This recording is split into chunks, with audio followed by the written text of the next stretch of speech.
Hi everyone. आज का हमारा टॉपिक है वेरिएबल और ग्लोबल डिक्लेरेशन कि वेरिएबल हम कैसे बनाएंगे और इसको हम ग्लोबल कैसे डिक्लेयर करेंगे।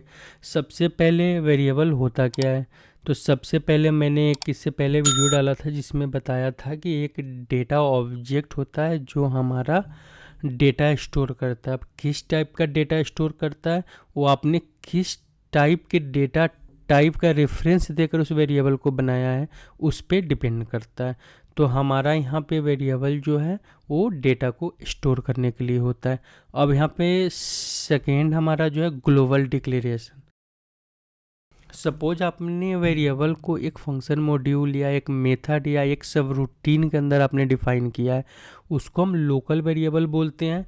और वो वेरिएबल आपके फंक्शन मॉड्यूल, उस मेथड, उस सब रूटीन के अंदर ही यूज हो सकता है, उसके बाहर आप उसको कॉल नहीं कर सकते, इसीलिए हम उसको लोकल वेरिएबल बोलते हैं। ग्लोबल वेरिएबल क्या होता है कि सपोज आपने कोई ऐसा एक इंक्लूड लिया जिसमें आपने उस इंक्लूड को सबसे टॉप पे रखा और उस इंक्लूड के अंदर आपने क्या किया कि अपना सारा वेरिएबल डिक्लेयर कर दिया और उसके बाद आपने अपना सारा प्रोग्राम स्टार्ट किया, तो वो वेरिएबल आपके सारे इंक्लूड में, सारे फंक्शन मॉड्यूल में, सारे सब रूटीन में आपका एक्सेसिबल होगा और वो आपका ग्लोबल वेरिएबल होगा। अगर आपने एक ही इंक्लूड प्रोग्राम में सबसे टॉप पे सब रूटीन के बाहर आपने जो वेरिएबल डिक्लेयर किया है वो वेरिएबल भी ग्लोबल वेरिएबल होगा और उस इंक्लूड के अंदर एक्सेसिबल होगा, प्लस आप उसके बाद रेफरेंस से जो इंक्लूड बनाओगे उसके अंदर या उसके बाद जो इंक्लूड बनेगा उस सारे इंक्लूड्स में आपका एक्सेसिबल होगा। ये हमारा लोकल और ग्लोबल वेरिएबल होता है। इंस्टेंस वेरिएबल हमारा ऑब्जेक्ट ओरिएंटेड प्रोग्रामिंग के कॉन्सेप्ट में आता है कि आप वहाँ पे किसी ऑब्जेक्ट के रेफरेंस से एक वेरिएबल डिफाइन करते हो। ये जब हम आपको ऑब्जेक्ट ओरिएंटेड का वीडियो डालेंगे तो उसमें आपको हम पूरा क्लियर बताएंगे कि आपको इसका कैसे यूज है और क्या क्या यूज है इसका। वेरिएबल कैसे डिक्लेयर करेंगे, local declaration, global declaration, plus यहाँ पे इंक्लूड प्रोग्राम के अंदर इसका कैसे लाइफ साइकिल होता है, सब कुछ हम देखेंगे यहाँ पे। तो चलिए इसका हम एक एग्जांपल देख लेते हैं। अब वेरिएबल का यूज देखने के लिए हम कल वाले प्रोग्राम में ही चलते हैं। कल मैंने आपको जो डेटा कीवर्ड का एग्जांपल दिया था, डेटा कीवर्ड के साथ हमने वहाँ पे कुछ इस प्रोग्राम में वेरिएबल भी डिक्लेयर किया था।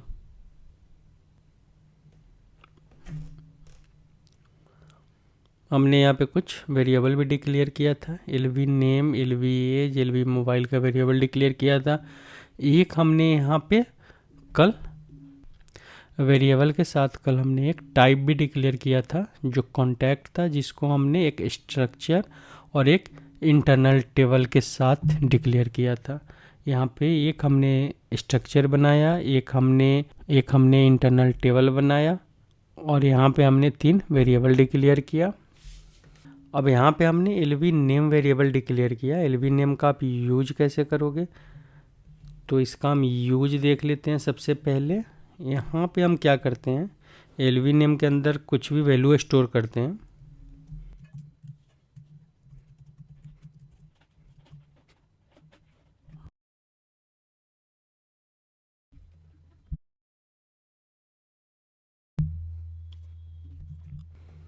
इसको हम प्रिंट भी कर लेते हैं। प्रिंट के लिए हमें क्या करना है, राइट स्टेटमेंट, यहाँ पे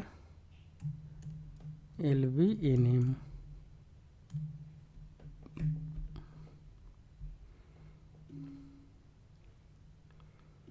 सिंटेक्स चेक किया हमने, यहाँ पे एग्जीक्यूट किया।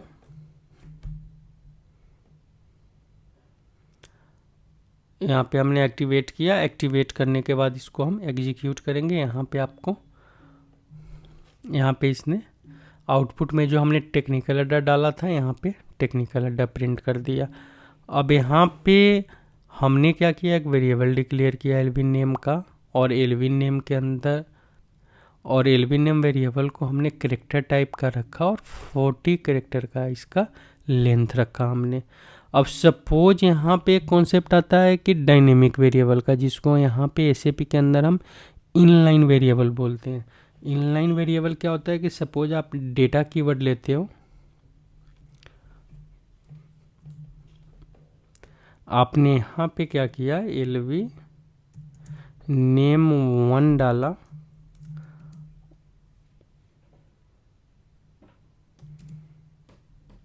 और इसके अंदर आपने कुछ वैल्यू स्टोर कर दिया, टेक्निकल अड्डा 24/7 आपने स्टोर कर दिया इसके अंदर। आप यहाँ पे सिंटैक्स चेक करोगे। अब यहाँ पे क्या है, इसको कॉपी करके सबसे पहले हम इसको प्रिंट में डालते हैं, यहाँ कॉमा देते हैं, यहाँ पे हम इसको पेस्ट कर देते हैं। अब सिंटैक्स चेक किया मैंने, इसको एक्टिवेट किया, एक्टिवेट के बाद डिबग करने से इसको एग्जीक्यूट करने से पहले हम यहाँ पे ब्रेक पॉइंट लगाते हैं और फिर हम एग्जीक्यूट करते हैं। अब क्या करेगा, यहाँ पे ब्रेक कर दिया क्योंकि हमने यहाँ पे ब्रेक पॉइंट लगाया था। अब ब्रेक पॉइंट पे LV नेम के अंदर क्या स्टोर है हमारा, टेक्निकल अड्डा। अब यहाँ पे आप जब LV नेम पे डबल क्लिक करोगे तो आपको इसका डेटा टाइप क्या था, कैरेक्टर और लेंथ 40।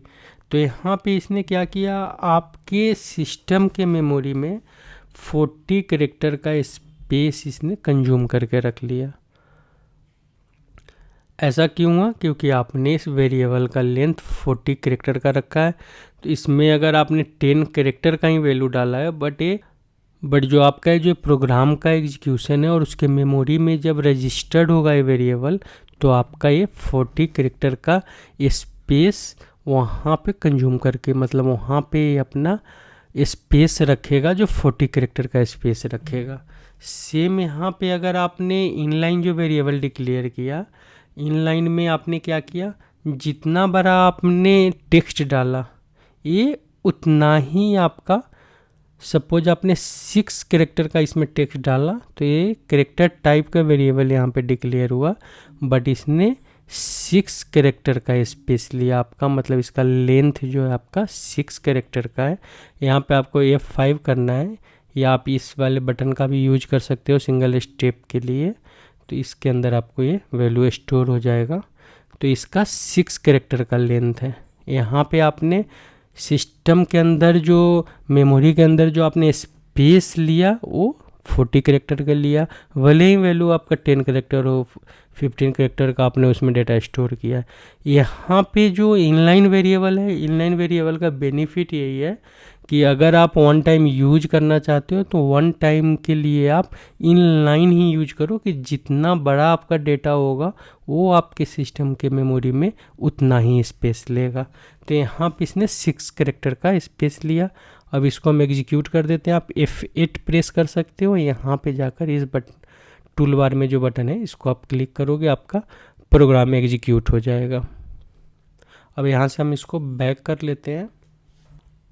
अब मैंने आपको बताया कि इनलाइन वेरिएबल का बेनिफिट क्या है। अब मैं बता रहा हूँ कि इनलाइन वेरिएबल और जो वेरिएबल आपने प्री डिफाइंड कर रखा है दोनों में क्या अंतर है। अब सपोज यहाँ पे मैंने आपको बता दिया कि वन टाइम अगर आपको यूज करना है तो इनलाइन वेरिएबल बेटर है, बट अगर आपको किसी लूप या मल्टीपल टाइम यूज करना है तो वहाँ पे सेम वेरिएबल आपके काम में नहीं आएगा। रीज़न क्या है कि सपोज आपने LV नेम जो वेरिएबल डिक्लेयर किया, यहाँ पे मैं इस वेरिएबल को कॉपी करता हूँ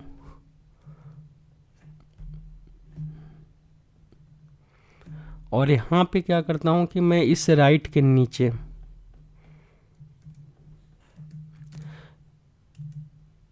इसके अंदर कोई और वैल्यू हम स्टोर कर देते हैं। सपोज हम टेक्निकल अड्डा 24/7 का पूरा जो टेक्स्ट है हमने पूरा का पूरा नेम इसमें स्टोर कर दिया। अब यहाँ पे जब आप सेम यही राइट स्टेटमेंट यहाँ पे लिखोगे, आप हम यहाँ से LV नेम को हटा देते हैं। यहाँ से सिंटेक्स चेक, कोई एरर नहीं है। यहाँ पे हमने इसको एक्टिवेट किया, एंटर प्रेस कर दो और यहाँ से आप इसको एग्जीक्यूट कर लो। अब यहाँ पे आप देखो, यहाँ पे टेक्निकल अड्डा पूरा आया, क्योंकि आप यहाँ पे 40 कैरेक्टर तक वैल्यू डाल सकते हो कभी भी, जब तक आपका प्रोग्राम का लाइफ साइकिल है आप 40 कैरेक्टर तक के वैल्यू को इसमें प्रिंट कर सकते हो। यहाँ पे हमने जब डिक्लेयर किया था तो इसका लेंथ फिक्स हो गया था कि वेरिएबल का लेंथ 6 कैरेक्टर का होगा। अब इसके बाद इस वेरिएबल में हम कोई भी वैल्यू स्टोर करेंगे, ये क्या करेगा 6 कैरेक्टर तक के वैल्यू को लेगा, बाकी वैल्यू को वहाँ पे छोड़ देगा। मतलब वहाँ से क्या करेगा, बाकी वैल्यू को क्लिपिंग, जो उसे क्लिपिंग बोलते हैं ना, कि टेक्स्ट को क्लिप कर देना, कि वहाँ से क्लिप करके हटा देना, तो ये क्या करेगा आपके टेक्स्ट को क्लिप कर देगा वहाँ पे। तो इसलिए अगर आपको बार बार यूज करना है तो उस केस में आपका जो इनलाइन वेरिएबल है, इनलाइन वेरिएबल आपका यूज करने में आपको दिक्कत हो सकती है इनलाइन वेरिएबल में। हाँ, अगर आपको किसी फील्ड के बारे में पता है कि सपोज आपका इनवॉइस नंबर है, आपका ऑर्डर नंबर है, आपका कस्टमर का नंबर है, आपका वेंडर का नंबर है, ये एसएपी के अंदर 10 कैरेक्टर तक फिक्स होता है। तो सपोज आपको पता है कि ये 10 कैरेक्टर होगा, 18 कैरेक्टर होगा, 20 कैरेक्टर होगा। जब इस वेरिएबल को आप डिक्लेयर करोगे तो स्टार्ट ही 20 कैरेक्टर से होगा, और वो जब तक उसका लाइफ साइकिल चलेगा वो आपके 20 कैरेक्टर में ही चलेगा। तो उस केस में आपका इनलाइन वेरिएबल यूजफुल हो सकता है। अगर आपको वन टाइम यूज करना है तो इनलाइन वेरिएबल आपका यूजफुल हो सकता है, बट अगर आपको डिफरेंट लेंथ के वैल्यू को स्टोर करना है तो उस केस में आपका इनलाइन वेरिएबल का यूज आपको दिक्कत पहुंचा सकता है। अब यहाँ से हम इसको डिलीट करके हटा देते हैं। यहाँ पे जो हमने लोकल स्ट्रक्चर और डेटा जो रखा है इसका भी हमें यूज नहीं है, हम इसे भी हटा देते हैं यहाँ से। तो ये हमारा पुराना, जब मैंने आपको इससे पहला वीडियो बनाया था उसमें मैंने यूज किया था, इसको हम यहाँ से एक्टिवेट कर देते हैं। अब मैंने आपको बता दिया कि आप यहाँ पे वेरिएबल डिफाइन करके यूज कर रहे हो, इनलाइन वेरिएबल यूज कर रहे हो। अब यहाँ पे हमारा दूसरा पॉइंट है ग्लोबल डिक्लेरेशन का, कि लोकल वेरिएबल कौन सा होता है और ग्लोबल वेरिएबल कौन सा होता है। तो हम यहाँ पे अभी देख रहे हैं लोकल वेरिएबल और ग्लोबल वेरिएबल का पॉइंट। यहाँ पे मैंने आपको क्या बताया था कि अगर आप कोई भी प्रोग्राम में, जैसे सपोज यहाँ पे सबसे ऊपर मैंने इस वेरिएबल को डिक्लेयर किया है, इसके बाद सपोज मैं एक सब रूटीन बना रहा हूँ, मैं अभी इस एलवी नेम वाले लाइन को यहीं पे छोड़ देता हूँ, मैं एक सब रूटीन बना ले रहा हूँ फॉर्म, सब रूटीन का नाम डाल देता हूँ मैं यहाँ पे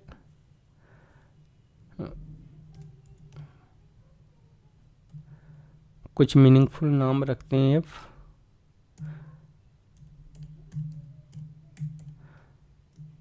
वेरिएबल चेक, ठीक है। इसको हम एंड फॉर्म कर देते हैं। इसको यहाँ पे आप प्रीटी प्रिंटर करके आप इसको वो कर सकते हो, फॉर्मेटेड कर सकते हो यहाँ पे। अब एक हमने वेरिएबल बना लिया। अब यहाँ पे मैं क्या करता हूँ, इसके अंदर एक डेटा कीवर्ड हमने लिया और यहाँ पे हमने एक वेरिएबल डिफाइन कर दिया लोकल नेम, टाइप क्या 20, ये हमारा एक लोकल वेरिएबल हो गया। अब इस वेरिएबल का जो लाइफ स्टार्ट होगा वो फॉर्म से स्टार्ट होगा, जहाँ पे हमने ये फॉर्म वाला लाइन लिखा इसके नीचे से स्टार्ट होगा, और एंड फॉर्म से पहले इसका लाइफ ख़त्म हो जाएगा। मतलब ये एक्सेसिबल इसी सब रूटीन के अंदर होगा। इस सब रूटीन के बाहर आप इस वेरिएबल को एक्सेस नहीं कर सकते हो। अगर सपोज आपने एक दूसरा सब रूटीन बनाया, मैं सेम इसी सब रूटीन का कॉपी कर लेता हूँ, यहाँ पे वेरिएबल चेक 2 में इसका नाम डाल दिया। यहाँ पे मैं इस वेरिएबल को डिक्लेयर नहीं करता हूँ, और लोकल जो नेम वेरिएबल हमने ऊपर वाले सब रूटीन में बनाया, इस वेरिएबल को अगर हम यहाँ पे कॉल करते हैं और यहाँ पे कोई भी आप नाम डाल देते हो, सपोज आपने डाला इसमें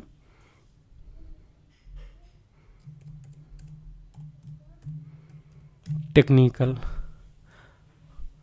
जब आप इसका सिंटेक्स चेक करोगे तो आपको यहाँ पे एरर लेगा, क्योंकि लोकल नेम जो वेरिएबल है, ये लोकल नेम वेरिएबल आपका इस वाले सब रूटीन के अंदर कहीं भी आपने डिक्लेयर नहीं किया। अगर आप सेम इस लाइन को कट करोगे और कट करके आप यहाँ पेस्ट करते हो तो यहाँ पे आपका कोई एरर नहीं होगा। रीज़न है कि यहाँ पे आपने इस वेरिएबल को डिफाइन किया। अगर सेम आप इसी लाइन को हम यहाँ पे पेस्ट करते हैं, लोकल नेम के जगह हम यहाँ पे एलवी नेम जो ऊपर हमने वेरिएबल डिक्लेयर किया है यहाँ पे कैर 40 टाइप का, इसमें हम टेक्निकल स्टोर करते हैं, यहाँ पे हम सिंटेक्स चेक करते हैं, कोई एरर नहीं होगा, क्योंकि ये ऊपर वाला जो एलवी नेम है इसके लिए ग्लोबल वेरिएबल है। ये वेरिएबल चेक सब रूटीन के अंदर भी कॉल हो सकता है, सब रूटीन चेक 2 के अंदर भी कॉल हो सकता है। बट जो आपने वेरिएबल सब रूटीन चेक 2 में बनाया या सब रूटीन चेक 1 में बनाया, ये वेरिएबल इसी सब रूटीन के अंदर आप कॉल कर सकते हो, इस सब रूटीन के बाहर आप कॉल नहीं कर सकते हो। अभी मैंने आपको बताया था ग्लोबल वेरिएबल का स्कोप सब रूटीन के साथ। फंक्शन मॉड्यूल में मैं आपको बताऊंगा, क्लास मेथड में भी बताऊंगा, जब मैं फंक्शन मॉड्यूल या ऑब्जेक्ट ओरिएंटेड का वीडियोज डालूंगा तो सारे वीडियो में वेरिएबल का सारा स्कोप मैं आपको बताऊंगा। यहाँ पे मैं अभी क्या करता हूँ कि इस दोनों सब रूटीन को अभी डिलीट कर देता हूँ, और यहाँ पे मैं अभी आपको दिखाने जा रहा हूँ कि अभी आप ग्लोबल वेरिएबल आप किसी भी इंक्लूड से कैसे यूज करोगे। तो सपोज यहाँ पे मैं 2 इंक्लूड ले रहा हूँ, मैंने यहाँ पे इंक्लूड लिया। ये हमारा प्रोग्राम को छोटे छोटे पीस को अलग अलग स्टोर करने का तरीका होता है कि हम यहाँ पे मल्टीपल इंक्लूड लगाते हैं, किसी में वेरिएबल डिक्लेयर करते हैं, किसी में हम स्क्रीन से रिलेटेड डेटा स्टोर करते हैं, किसी में अपना सब रूटीन स्टोर करते हैं, किसी में हमारा कोई और भी इवेंट होता है तो हम उस टाइप के इवेंट को स्टोर करते हैं और कॉल करते हैं। अब मैं यहाँ पे जो एक इंक्लूड प्रोग्राम बना रहा हूँ, इस इंक्लूड प्रोग्राम का नाम हम डालते हैं YFI, हमारा पैकेज का नाम है, और अब ऐप टेस्ट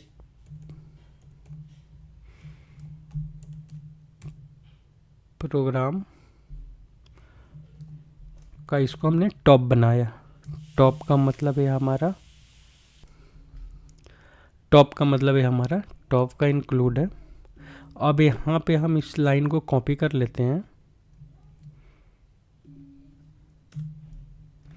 सेम लाइन को हम नीचे पेस्ट करते हैं, इसका नाम हम सिंपल सा अभी टॉप 2 रख देते हैं। यहाँ से हम फॉर्मेट करते हैं कोड को। अभी तक इंक्लूड प्रोग्राम क्रिएट नहीं हुआ है, इसके लिए आपको इस पर डबल क्लिक करना है, यहाँ पे क्रिएट करने के लिए यस करना है। यहाँ पे आपको कुछ नहीं करना है, सेव कर देना है, सेम पैकेज और सेम यहाँ पे ट्रांसपोर्ट रिक्वेस्ट रखना है। हाँ, यहाँ पे आके आपको सेव एक बार प्रेस करना है और आपको यहाँ से एक्टिवेट कर देना है।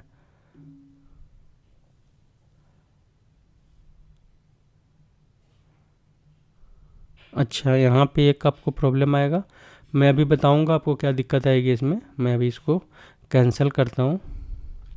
सेम अभी हम क्या करते हैं, सेकेंड वाला क्रिएट करते हैं,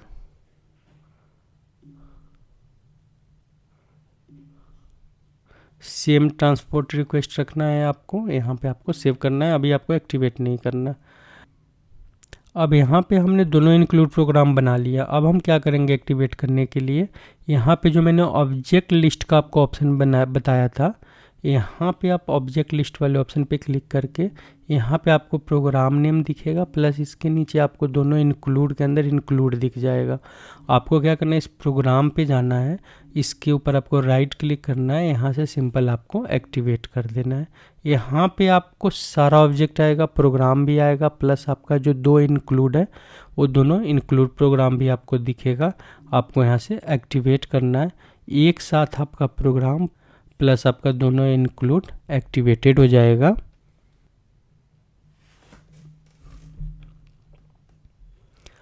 यहाँ पे आपको नीचे एक्टिवेटेड का मैसेज आ जाएगा। अब आपका दोनों इंक्लूड एक्टिवेटेड हो गया। अब यहाँ पे हम देखने वाले हैं कि वेरिएबल, सपोज आपने यहाँ पे सबसे ऊपर आपने डिक्लेयर किया है एलवी नेम। अब इस एलवी नेम को अगर आप एक्सेस करोगे तो आप इस इंक्लूड प्रोग्राम में जाओगे और एलवी नेम इक्वल टू आप कुछ भी यहाँ पे टाइप करो, कोई भी नेम आप ले लो।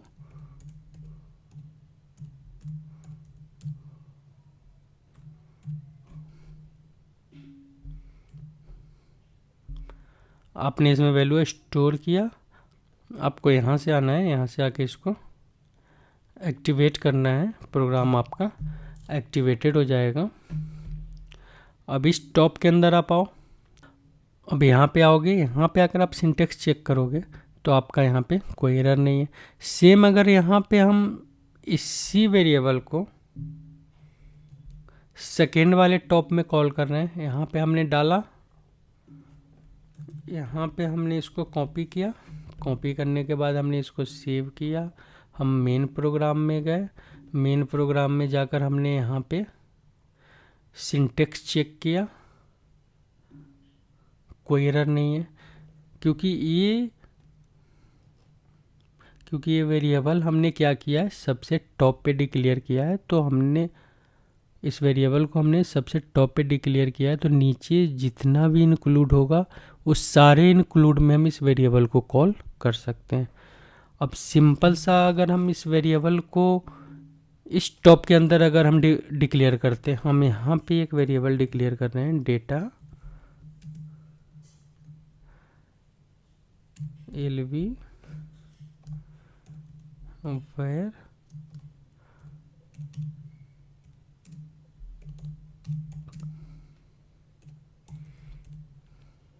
कैर 5 रखते हैं इसको। यहाँ पे हमने डिक्लेयर किया, सेम यहाँ पे हम इसी लाइन को कॉपी कर लेते हैं, कॉपी करके हम 2 में भी एक वेरिएबल डिक्लेयर कर देते हैं। यहाँ पे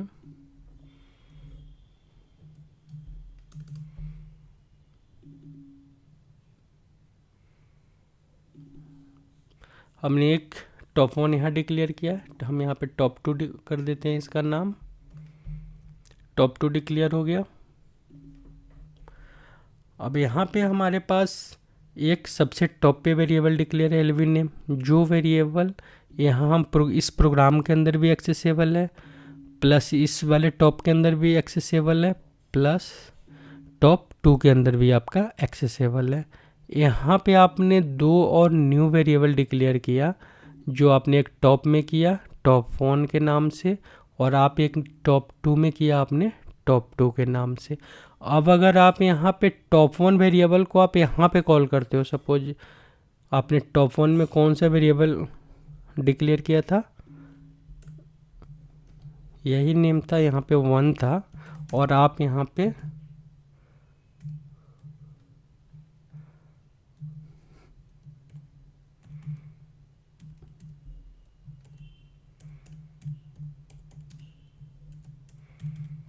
टॉप ने एक्सक्लूड कॉल डाला, आपने यहाँ पे सेव किया, आप प्रोग्राम में गए और इसका राइट क्लिक करके आपने यहाँ पे सिंटेक्स चेक किया, यहाँ पे कोई एरर नहीं है। बट अगर आप यहाँ पे टॉप 2 के वेरिएबल को, सपोज आप टॉप 2 के वेरिएबल को अगर टॉप 1 में आप कॉल करोगे,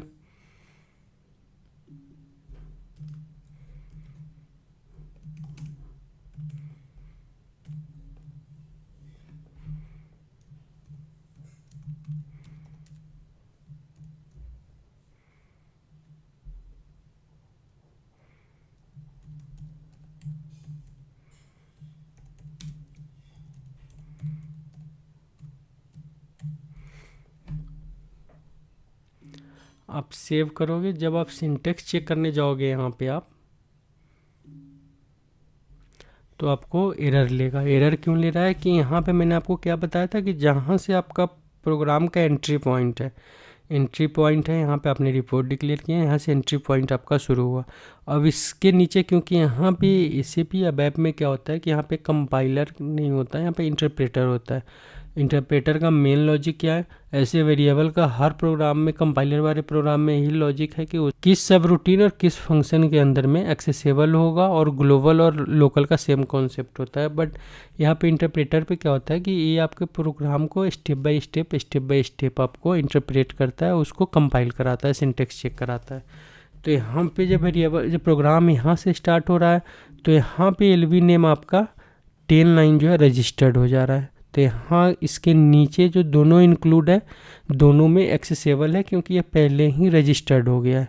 अब यहाँ पे क्या है कि आपने टॉप 1 के अंदर एक वेरिएबल डाला, अब यहाँ पे आपने टॉप 1 के अंदर एक वेरिएबल डिक्लेयर किया, ये वेरिएबल यहाँ रजिस्टर्ड हो गया, तो यहाँ रजिस्टर्ड हो गया तो आपने इसको टॉप 2 के अंदर कॉल कर लिया। बट आपने जो टॉप 2 के अंदर वेरिएबल डाला, जब ये वाला इंक्लूड आपका कॉल हो जाएगा उसके बाद टॉप 2 कॉल होगा। तो टॉप 2 में वेरिएबल अभी रजिस्टर्ड हुआ नहीं है और आप उसको टॉप 1 में कॉल कर रहे हो, टॉप के अंदर कॉल कर रहे हो। तो यहाँ पे आपको एरर ले रहा है कि ये वेरिएबल यहाँ पे नहीं है। ऑब्वियस है क्योंकि ये वेरिएबल अभी तक आपके सिस्टम के मेमोरी में रजिस्टर्ड नहीं हुआ है, क्योंकि जब भी प्रोग्राम स्टेप बाय चलता है, जो भी ऑब्जेक्ट आप डिक्लेयर करके रखते हो, वेरिएबल हो, इंटरनल टेबल हो, फिर सिंबल हो, जो भी आपका प्रोग्राम होता है, पूरा program line by line wise आपके सिस्टम में रजिस्टर्ड होता जाता है। इसी से आपके प्रोग्राम में आगे जब भी आप उसको कॉल करते हो तो उसका रेफरेंस वहाँ से मिलता रहता है। तो यहाँ पे अगर आपका प्रोग्राम अभी तक रजिस्टर्ड नहीं हुआ है, कोई वेरिएबल या कोई भी ऑब्जेक्ट अगर रजिस्टर्ड नहीं हुआ और विदाउट रजिस्ट्रेशन आप उसका कॉल कर रहे हो, तो वेरिएबल वहाँ पे अवेलेबल नहीं होगा। तो सेम यहाँ कॉन्सेप्ट है कि आप यहाँ पे अगर वेरिएबल डिक्लेयर करना है तो सबसे ऊपर टॉप जो आप डिक्लेयर करोगे, टॉप में ही आप अपना सारा वेरिएबल डिक्लेयर कर दो। उसके बाद इसके नीचे आप 10 इंक्लूड लगाओ, सारे इंक्लूड में वेरिएबल आपका कॉल हो जाएगा और वो आपका ग्लोबल कॉन्सेप्ट होगा।